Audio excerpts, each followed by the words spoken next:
Good morning, everyone. Welcome back to Shaar Habitachon Live. And we took a little break last week. I was out of town, but now we're ready to rock and roll, as they say.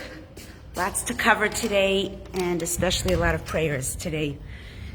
Boy, do we know how much our brethren need it in Ukraine. And so we're going to start off with Tehillim. Let me just get myself settled over here. We're at show.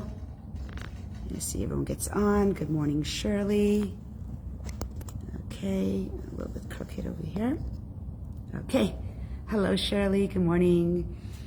Okay, so we'll get straight started with Tehillim. We're going to say today chapter 20, and we're going to say chapter 120.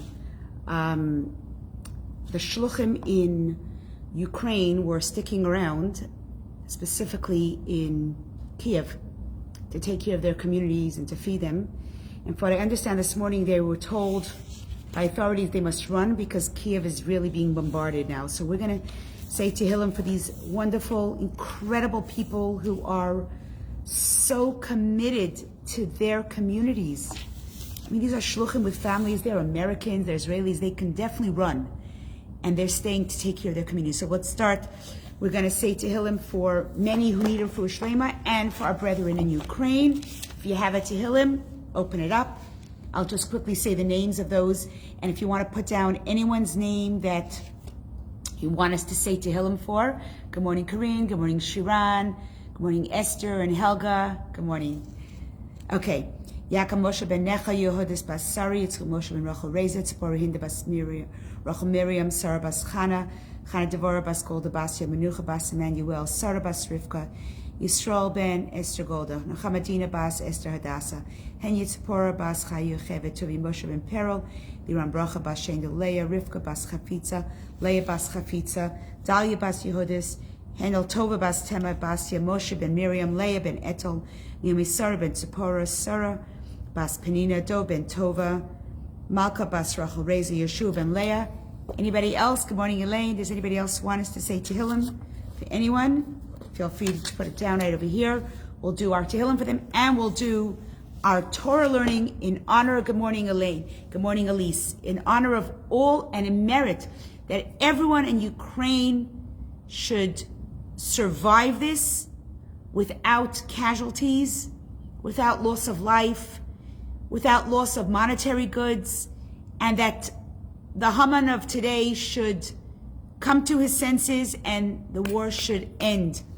Lamanatseach mizmor leDavid yancha dina b'yam tzari yisagef Hashem el Yaakov yishlach ezrach mikodesh mitzion yisadeka yiskar kol mechasecha v'los gidash nesela yitin lachach v'vecha v'chol atzas kayimale nirane b'shuasecha v'shem elahinu nidgol yimalei Adonai kol mashalasecha ati adati ki yashir dina b'shicho Yanei mishmei kotra b'gvurus yeshayimino Elav recha ve'elav asusam v'nachnu b'shem Adonai Eloheinu naskir Hema korv v'nefolav anachnu kamnu v'nisodad Adonai Hoshia Hamelech yanenu b'yom karenu. The Lord deliver us. May the King answer us on the day we call. And you know how much our prayers today must go to the other side of the world. And let Hashem answer our prayers together as we beg Hashem to bring an end to this war and usher in the coming of Mashiach. Good morning, Chana. Good morning, Bev. I see Bev put down a name here. Let's see, Ora Bas Ora Hinda. Okay, Refuah Shalema. Okay, Rachel Jacobs, good morning. And Chana, yes, good morning. Okay. Here we go. I'll say it, you just say after me. This is chapter 120. It's the Rebbe's kapitel, and everyone's saying it for the safety of our brethren in Israel. Shir lamalos, esei nayala harameyan yovazri, ezri meim Adonai, ose shemaim v'aretz, al yitein lamot raglecha, al yonim shemrecha, hine no lo yonim v'lo yishan shema Yisrael, Adonai shemrecha, Adonai tzilcha, yad yiminecha, yomam hashemesh le'akeka v'yirech b'layla, Adonai yishmorcha mikol ra, yishmor es nafshecha, Adonai yishmor tzeischa, uveyecha mi'ata ved ad olam. A song of ascent, I lift my eyes to the mountains, from where will my help come? My help will come from the Lord, maker of the heaven and the earth. He will not let your foot falter. Your guardian does not slumber. Indeed, the guardian of Israel neither slumbers nor sleeps. The Lord is your guardian. The Lord is your protective shade at your right hand. The sun will not harm you by day, nor the moon by night. The Lord will guard you from all evil. He will guard your soul. The Lord will guard your going and your coming from now on for all time. And a special bracha for Vladimir Zelensky, the Jewish president of Ukraine, who is standing with his people, incredible Jew, visit Israel and knows that as a Jew he trusts in Hashem, and Hashem should give him a lot of strength to handle this well and to come out victorious on both sides. We don't want anyone, from the Russians to the Ukrainians, we don't want anyone to be hurt or to be injured. Today, in Shaar Habitachon, we're still learning Shaar Habitachon. For those of you that have it, a copy, can you give me a thumbs up just so that I know where, if you have a copy? And page 148, we're up to in Shaar Habitachon. Does anybody here have a copy of this book? I'm just curious. Okay, if you do, let me know. Maybe you just put in the comments or give me a thumbs up, because it's nice when we could all look inside. We are on page 148, and today, good morning, Tova. Good morning, Azalia. Today, Korean has a book. Yes, today we are learning a very interesting part, which I'm wondering how many of you have ever experienced, or if you have someone in your family or someone that's close to you that experiences this issue. Oh, Esther has a copy. Great. Okay. Thank you, Esther. Okay. Today we're going to deal with loneliness. So before we go on, have you ever felt at any stage in your life when you experienced a time of absolute loneliness, whether you were a teenager, a young adult, looking for your bashert, even being married and you felt loneliness, or someone passed away and you felt a loneliness? Let me know in the comments if you've ever experienced a state of loneliness, because that's what today's focus of our class will be. And it's very important to really be cognizant of when you are feeling loneliness, or someone that you love or someone that you know is experiencing loneliness. And Rabbeinu Bechaya has a lot of very important tools that he's going to teach us now about this topic. He starts off, he says like this: if someone is estranged, Corrine says, yes, when your parents died within a week of each other. Oh my gosh, absolutely, Corrine. Absolutely. This is so going to be in target with that space that you were in a few years ago. So he says here, if a person is estranged, living alone, then he should connect with God at the time of his loneliness, and he should rely on God in his state of estrangement. In order to comfort himself, he should dwell on the fact that the soul is also estranged on this world, and that all people are considered as strangers in it. As the verse says, Ki gerim v'toshvim atem imadi, for you are strangers and temporary residents with me. So really, we're going to talk today about what does it mean to be a stranger, to be alone. There are many people that have a lot of friends. They have a lot of family. And they're still alone. You know someone like that? Just give me an emoji to see that you're there on the other side of my phone. Okay, do you know people that have a lot of people around them, but they're still alone? They have thousands of friends around the world, and they're popular and everyone knows them, but they're still alone. Or they seem to be in a great space, work, job related, lots of friends, maybe even friends on social media, but they're alone. And I'm getting a lot of feedback here. Okay, I see that. I see that you're all saying to me, you get it. You get it. You know people like that. So you know the story, and I've told it so many times. There's a little different vision of it, but there was a man that was having a vision.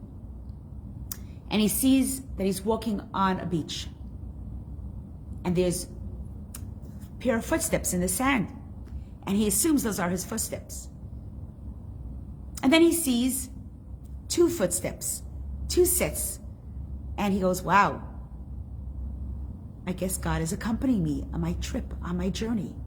And he walks along the beach very, very comforted that God is at his side. And then all of a sudden, 1 set of footprints disappear. And he screams out, oh God, God, where did you go? Why did you leave me here? And a voice comes out and God says, I didn't leave you. Those footsteps that you see now, those are mine. And I'm carrying you on my shoulders. You are never alone. So the first thing we have to remember when we talk now about loneliness, dealing with loneliness, we have to know that unequivocally, if we turn to God, we will not be lonely because God is with us. And we said that today in the Tehillim, Hashem is with me. How many of you know chapter 23? It's really funny because even Christians and non-Jews know this chapter. And I'm going to read one part. I actually love this chapter. I know it by heart. I've memorized it by heart somehow. Mizmor David Hashem Lo Yechzar. A psalm by David, the Lord is my shepherd, I shall lack nothing. How many of you know that chapter? Okay? Give me a hands up or a comment. For some reason, we all know this chapter. I'm afraid to say that so many of us know it because it's been popular by the Christians and the Catholics, but it came from King David. This is our Tehillim.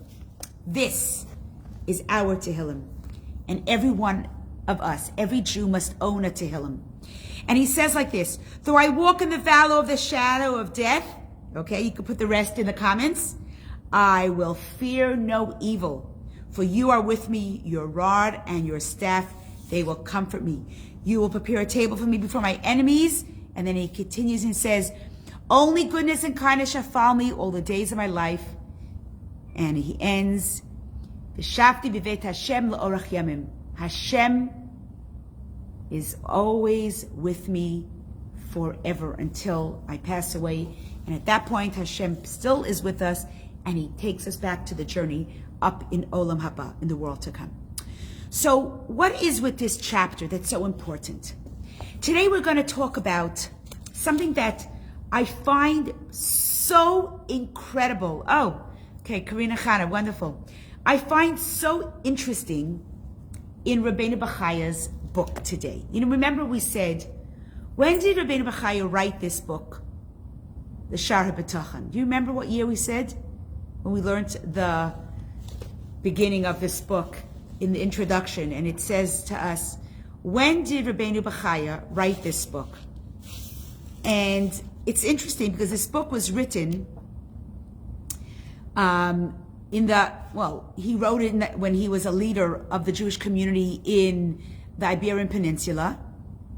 And even though he wrote this in the 11th century, it is still relevant. But I'm going to tell you something that's going to probably shock you. Okay?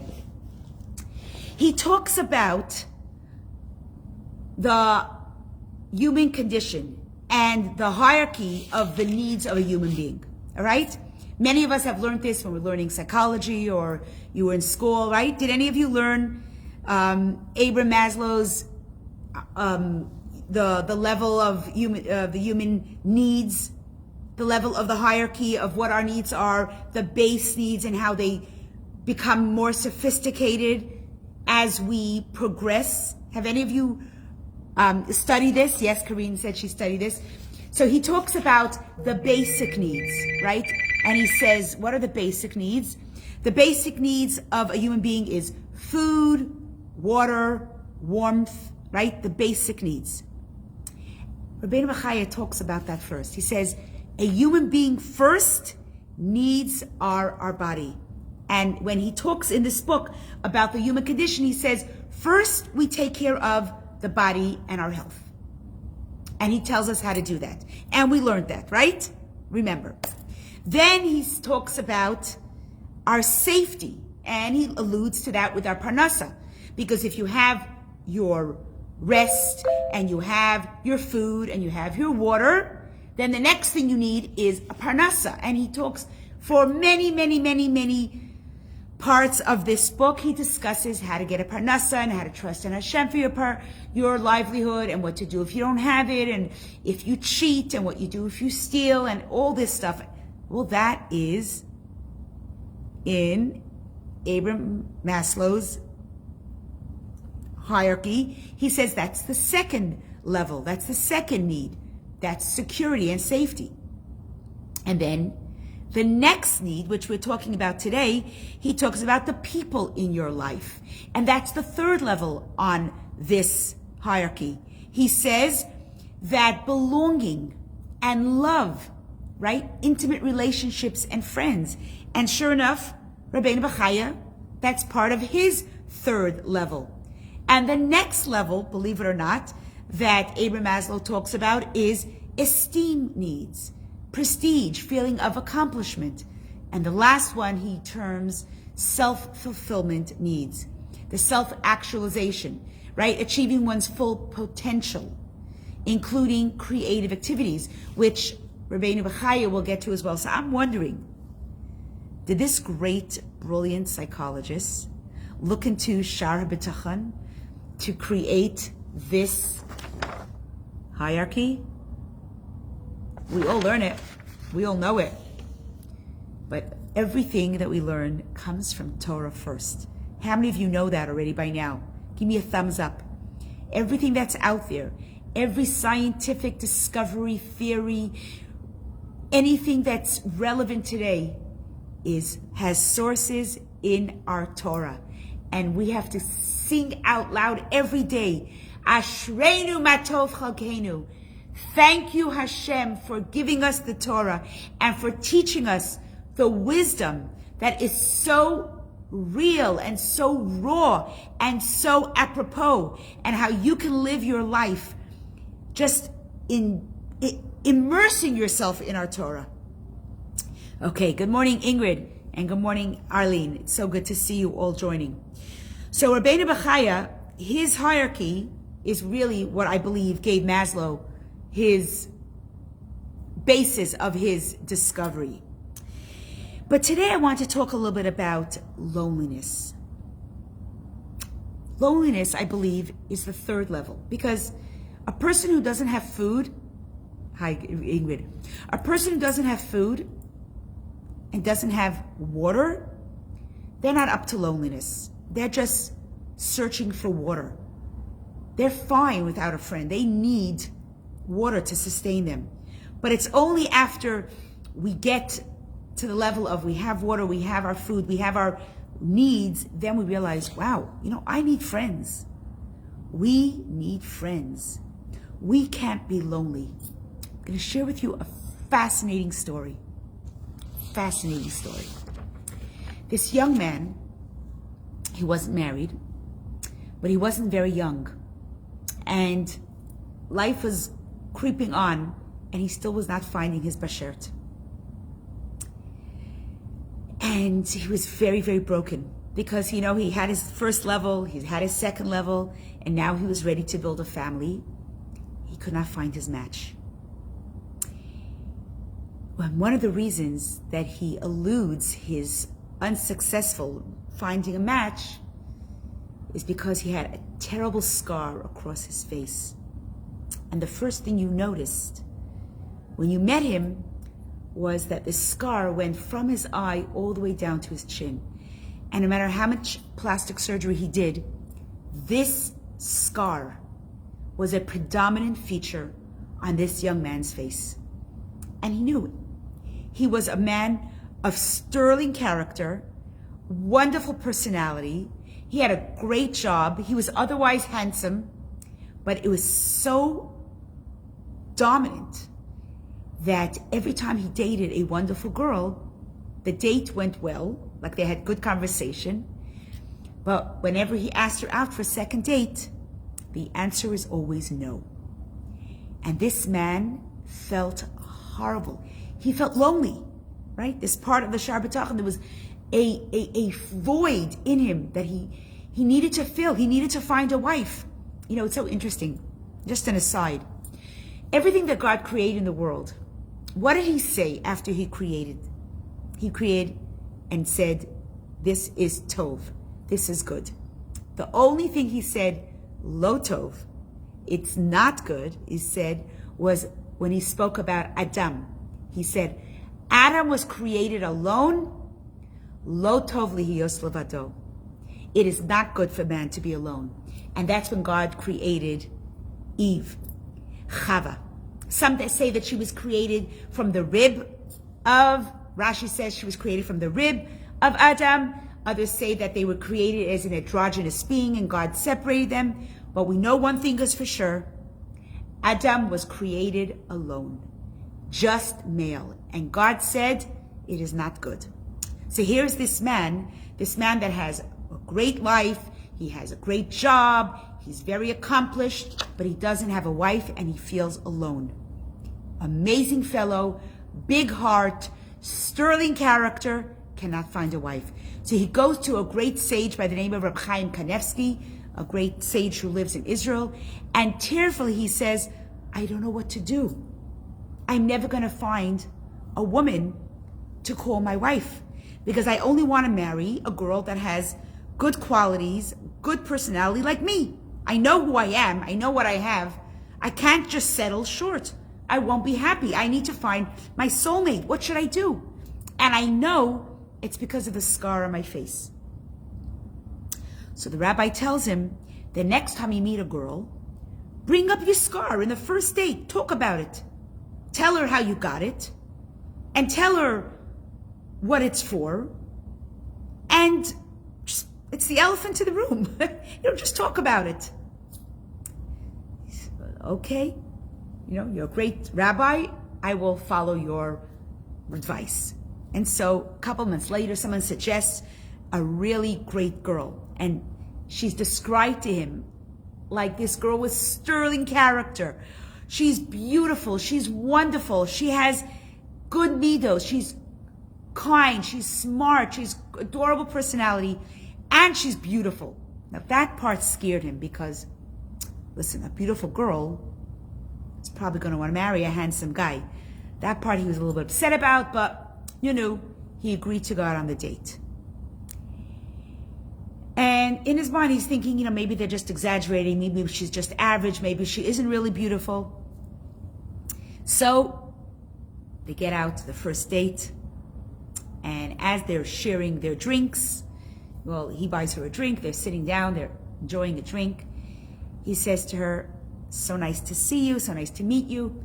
Before we go ahead with the date, I just want to explain to you what's the deal with the scar. And she was really caught off guard. And he says to her, 20 years ago, I was heading home from yeshiva one night with the streets of Jerusalem. The streets were dark and they were deserted. All of a sudden, I heard a cry. I hear a young girl's screaming cry. And I think to myself, oh my gosh, somebody must be attacking this girl. I run towards the scream. I run, and I see a young girl fleeing and an Arab running after her. I decide that I'm going to do what instinctively I would do if it was my sister or my child. And I tackle the man. And we have this fight. We have this terrible, terrible physical altercation. And I managed to get him down to the ground while the young girl runs away. Unfortunately, this Arab pulled out a knife and scarred my face. Literally put it through my entire face. By the time the police arrived, there was a commotion. The police came. They took him away into custody. I was taken to the hospital. And for years, I've gone for surgery, for plastic surgery, to sort of heal my face. They did probably 50%, but there's 50% left that they told me the scars were so deep, I will never be able to actually, heal. And this is something I'm going to have to settle with and be comfortable with, because this is my look. And I did. I got comfortable with it until it was time for me to start dating. And nobody wanted to date me. And those who did usually dropped me after the first or second date. So I just want to tell you, now you know the story, now let's get on with the date. And suddenly, the girl, throughout the young man telling the story, she's shuddering and she's weeping and she's wiping away her tears. And she says to the young man, I never thought I would find you. The guy goes, what? She says, since that day, I wondered who was the young man that saved my life. I wish I knew his name. Will I ever have the opportunity to thank him? Today, this couple is happily married. You know, some of you might know that I was this weekend, actually for 3 weekends, I was in New York. A month ago, I was with the young professionals, Chabad young professionals. Last week, I was with the campus kids, the Chabad kids on campus. We had a massive convention, 500 campus kids. And this past week, I was with 2,500 teenagers from around the world. Around the world. Israel, France, England, Russia, from all over the world. Spain, South America. And it was, I was speaking. I spoke about 5 times to all these groups on different topics. And it was Saturday night. I know, Ingrid, it's an amazing story. And it was Saturday night, it says Shabbat. I just finished my class and I was walking out and I bumped into a girl from Toronto, a gorgeous young girl that belongs to our community. She was there for Shabbat. And she was with a young friend, and her friend goes, oh my gosh, I'm looking all over for him. I said, who are you looking for? I'm looking for my soulmate. I said, how old are you? She goes, 15. I said, you're 15? You're looking for your soulmate? So she goes, well, I just learned that I have to find my soulmate like I'm looking for my phone. I thought that was a really great analogy. She says, I saw this young man from across the room and I know he's for me. I'm going to look for him. 2,500 teenagers. And this adorable girl was looking for her soulmate. This innate need for us to look for a soulmate because we are destined never to be lonely. Loneliness is a very strong part of the human condition.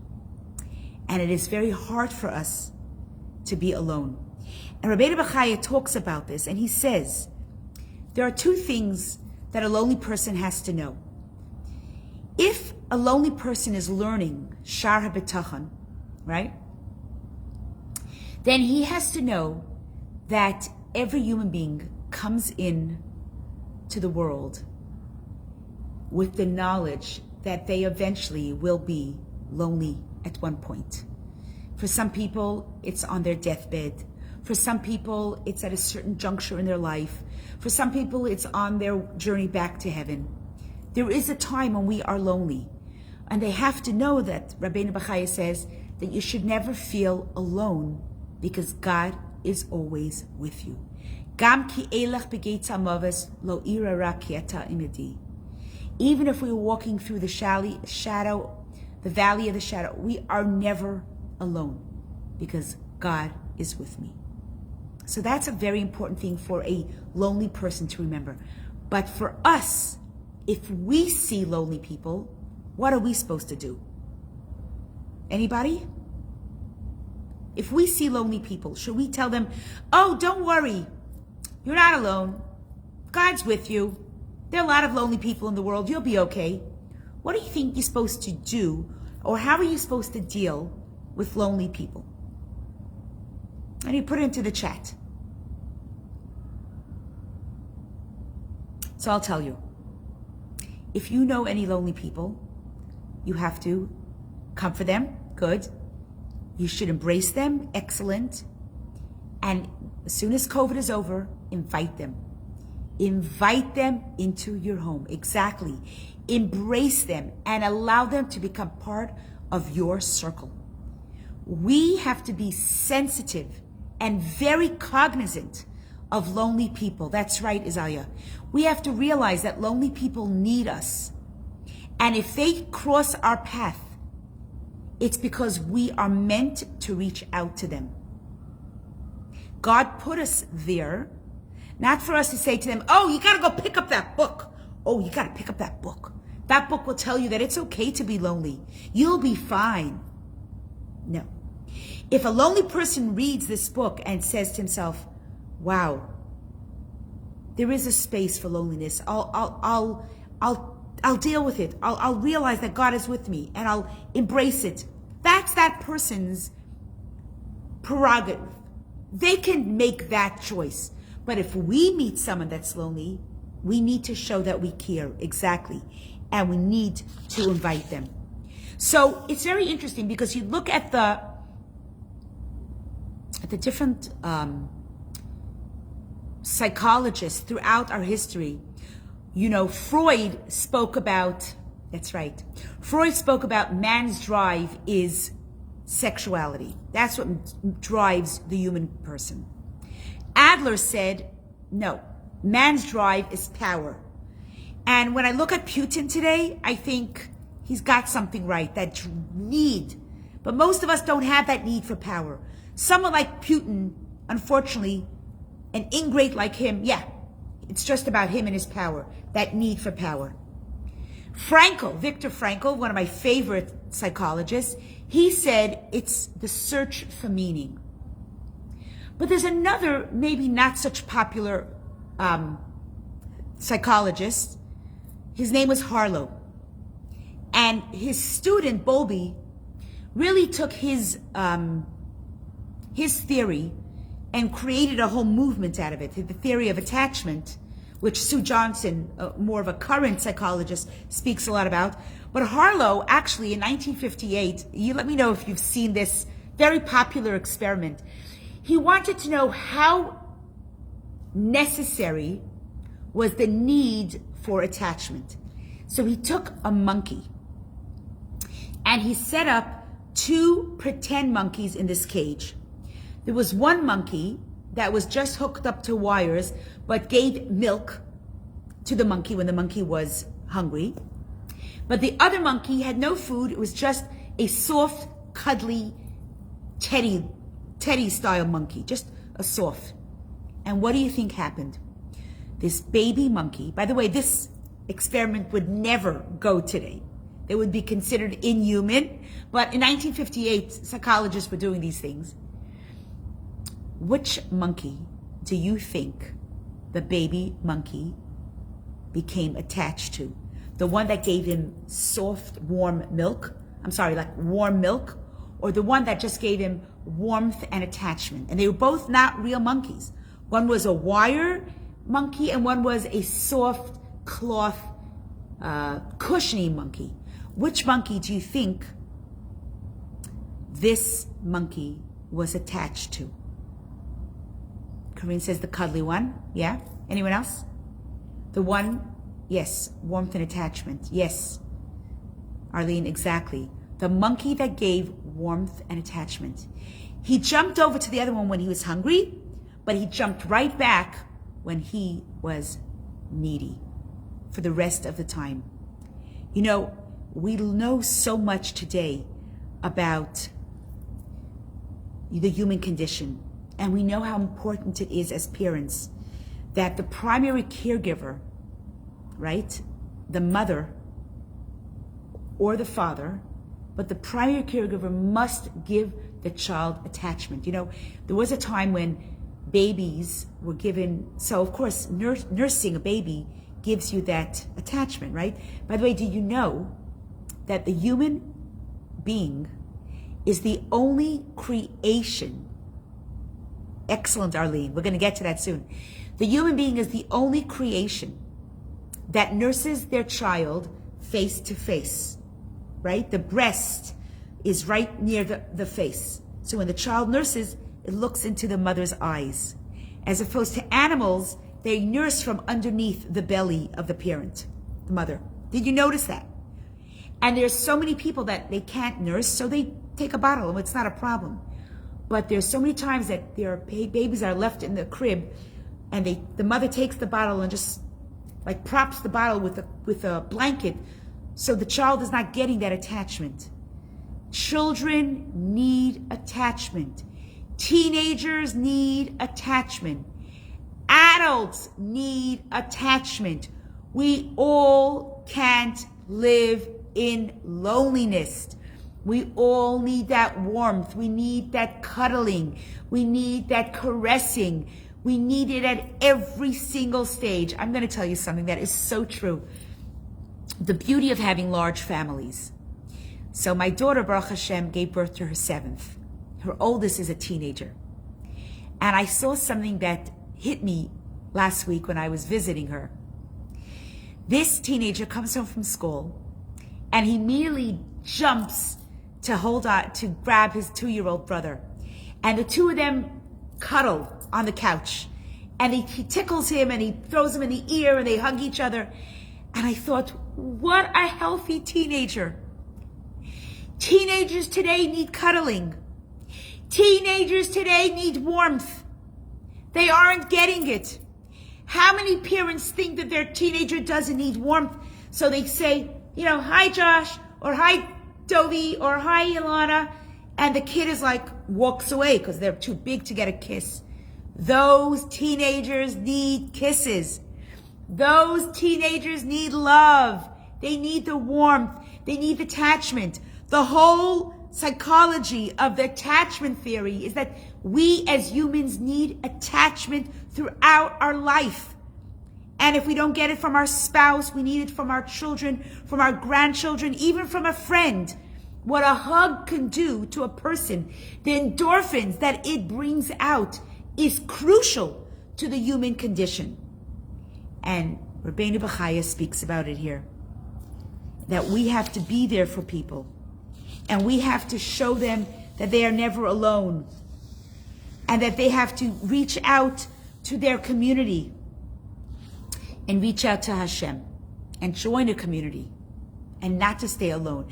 And there are ascetics, that people that, stayed alone. They wanted to, learn or study, connect to God. That's not the human way. Yes, very good, Arlene. The Jewish way is that we have to be around people. We have to celebrate families, celebrate holidays. COVID is almost done. We're done. In New York, they picked up the mandate of masks over those lucky Americans. Hopefully Canadians will pick it up soon. Yes, 2,500 Americans, teens, were together celebrating the joy. If you want to watch what went on Saturday night in Manhattan, go to Chabad.org. You'll be blown away. So I want to wish you all that you should never experience loneliness. Remember, God is always at your side. There's community, there's family, and there's always me. You can reach out. Have a great day.